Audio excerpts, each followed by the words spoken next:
He originated from a wealthy family from Callisto. He rose through the ranks of the Imperial Fist based on deeds, commendations, and a razor-sharp mind. He is now the unwavering commander of the Sentinels of Terra. He is the stalwart Tor Garadon. Warhammer action figure lovers, are you ready to get into some special character reviews? Because I sure the heck am, and I've actually postponed this for far too long. We need to get into some reviews of some very, very unique characters. And obviously, the first one that we're going to be taking a look at is the epic Tor Garadon.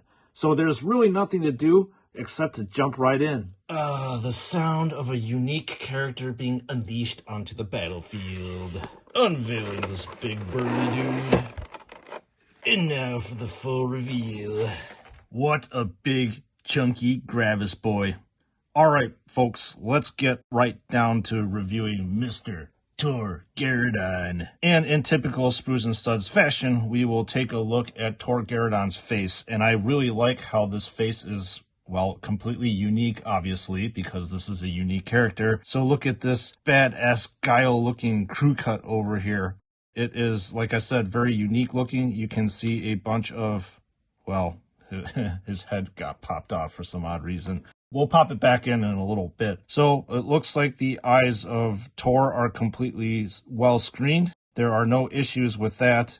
You get to see a bunch of shading going on with the hair, which is really nice that they put that much detail into this unique figure. And to be honest, they should. He's got a grim frown on his face from seeing many battles, and then you get to see some rough shading around in this area. So we're gonna take a look at this guy's pauldron, and obviously this guy's pauldron is massive and bulky. You get to see a fist that is holding lightning here, and the fist is highlighted a nice white color. And moving around the other side is the very characteristic Imperial fist emblem here. I really like how prominent this thing is. It really stands out compared to pretty much a lot of the other factions. It's just a meek little symbol. But this one, you can feel the power. You can see a bunch of different lenses here. And the lenses are actually pretty cool looking in my opinion. So you've got that characteristic undercoated silver color and the overcoated translucent blue. This is a very nice metallic red color with a bunch of shading in the middle of all these different feathers, I suppose, if you want to call it. So let's just take a look at this massive Hand of Defiance. This thing is so cool looking and very imposing. This is like the fists to crush all fists. Then you get to see like these pneumatic pistons and stuff over here with two skulls up top. This thing reminds me of a gigantic brass knuckle over here, which is very cool. And as you can see, there is a bunch of highlighting. And then if you want to look at the other fist, it looks actually comparably really tiny and very demure compared to the other one. But regardless, this thing has an instrument panel on the left arm. And you can see this instrument panel has a bunch of metallic blue color. So now we're going to move on to the lower half of this beastly action figure. And you get to see a very clean looking purity seal that has an Imperial fist symbol in the middle, which is a cool looking touch. And then you get to see this, I don't know what you really want to call this, a rosary here. That's a silver color and then transitions to this bronze color. So let's take a look at Tor's backpack.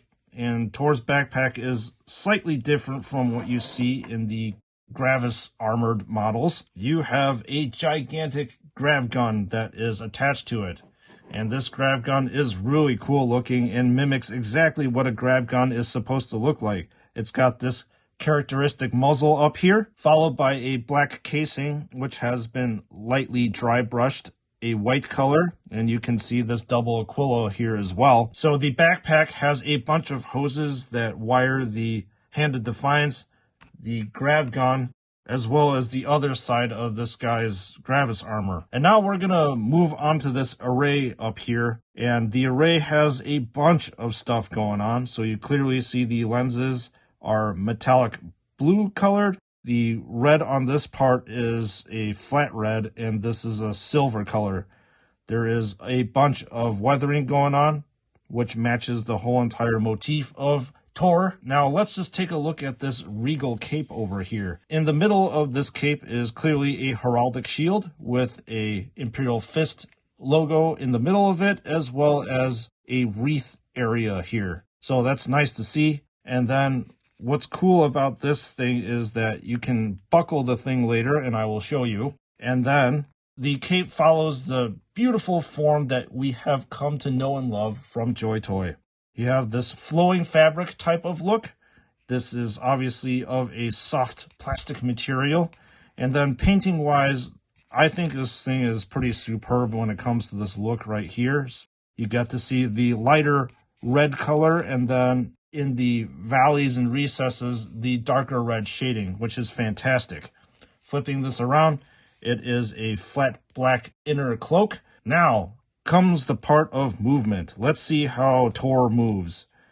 So because he's got this Gravis hood, the movement here is a little bit restricted with the head. So if you really wanted to, you can actually pivot Tor's head around 360 degrees.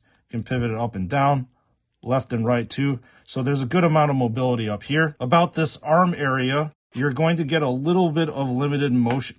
Well, why does this thing keep falling apart? Anyway, about this arm area, you are going to get a bit of limited motion here. About 360 degrees. You can if you want, but you can see that this hose is being wrapped around the whole entire arm, which is not good. So we're going to unravel this thing like so. Same thing with the Hand of Defiance. You can do this 360 degrees, but you're going to wrap the backpack all around. And I believe if the backpack is actually attached, you won't get that much movement. And then you do get some lateral motion back and forth about the shoulder area. The arm area, you're able to pivot this thing around 360 degrees, but once again, wrapping more because of this hose. The rest of this fist is completely static. You cannot open and close it. So about the torso region right here, you're not able to get that much movement because it's being blocked by this chunky armor. But about the lower half of the body, you can move it 360 degrees if you really wanted to. There you go. Hip region, you can actually move this thing around 360, as we've come to know for all JoyToy action figures. No issues. It's a little bit tight though. The knee area, this is the maximum you can get pushing this way, but pushing it back, you get to see some movement. About the ankle area, you get some wobbling motion as well. And then the toe area, you can move this up and down like that. Okay, so that is it for Tor's movement. Now we're going to fully arm Tor. What the first thing to do is give him his chunky Gravis backpack. Done. So we're going to mount the Grav-Gun right here. Done. Moving on, we're going to be putting this array on the backpack. Very easily done. And the last thing that we're going to do is to give Tor his very unique cape. So we're going to have this area right here. And then finally, we're going to clasp it around over here. And there we go. We have Tor in his full glory. Man, what an absolute unit of an action figure. Look at this guy.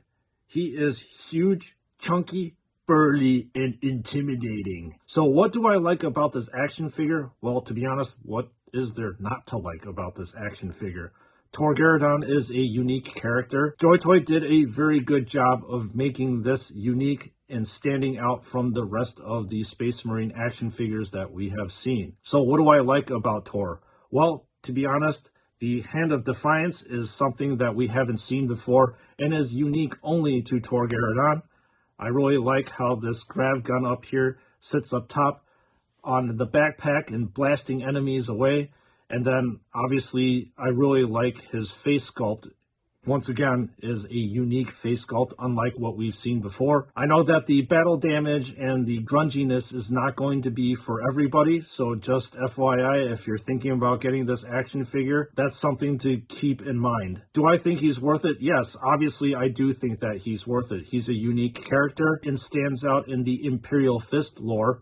and no Imperial Fist army should go without its unique characters. So this makes a very, very fine addition to any Imperial Fist army, well then again to any other Space Marine collection. And that's why I decided to buy him, because I really like unique characters, and going forward I'm going to probably buy every single unique character that JoyToy produces. This is Sprues and Studs, and thank you for tuning in and week out for these in-depth reviews.